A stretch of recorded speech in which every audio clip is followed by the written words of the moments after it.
Mirë, jemi në studio, live në do të flasim për një temë, vipat apo fëmijët. Pse e bëjmë këtë temë? E bëjmë këtë temë se sa ndodh në një lajm, kur puthen, kur nduken vipat shqiptar, është të shkullët shflokët, e kupton shkruajnë të gjithë portalet. Dhe ne për fëmijët kujtohemi atëherë kur ndodh ndonjë incident ose aksident, siç ishte ai që ndodhi në Durrës para 10 ditësh, sa ka ngjarja që ka ndodhur?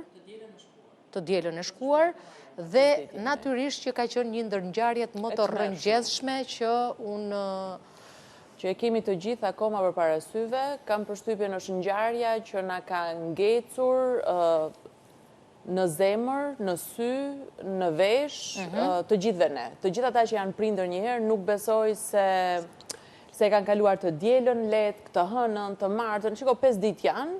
Dhe është e tmerrshme të mendosh që ne sot nuk kemi 2 fëmijë shqiptar mes nesh. Pra kemi 2 familje që kanë humbur 2 fëmijë, dhe t'ju themi ngushëllime nuk mbaron kurrë detyrimi jon për t'ja u thënë këtë gjën, po kemi 2 fëmijë shqiptar që sot nuk jetojnë më.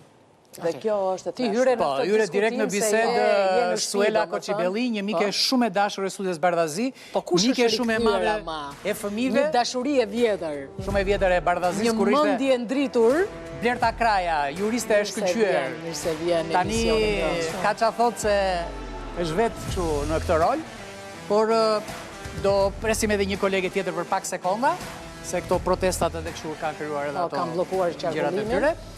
Dhe Namizi, vërtet. Kur puthen 2 vipa, që s'janë hiç vipa, bëhet nami. Ndërkohë që ndodh një ngjarje kaq e tmerrshme dhe vetëm bëhen lajme për klikime, nuk është ndërgjegjësimi i duhur i qeverisë. Hajde mo, po i shoqërisë.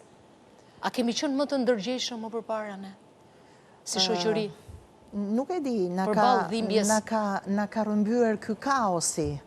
Edhe po të shikojmë edhe nga ana mediatike, kur ndodhin ngjarje të tilla, përfundojnë diskutimet si me qenë prokurori, burg, polici, domethënë kaq. Dhe kujtojnë se kjo zgjidh çështjen.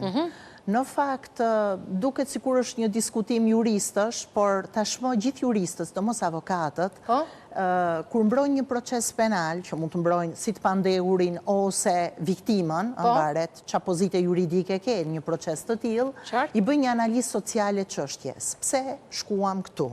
Tash kemi fatin që Suela është sociologe, por marr guximin të bëjë një analizë siç e shoh unë situatën, pra kur ndodhin krime, gjithmonë analizojmë pak më gjerë. Jo, po ne analizojmë në ngushtë. Sa ishte përgjegjësia e shoqërisë dhe sa është përgjegjësia e personave. Pra, po të shikojmë gjithë ambienti, po themi rrugët, mjediset që frekuentojnë njerëzit, janë kthyer në burim rreziku të shtuar. Po, janë njerëzit vetë ato që vën ato litarët, do njëre improvizojnë edhe vetë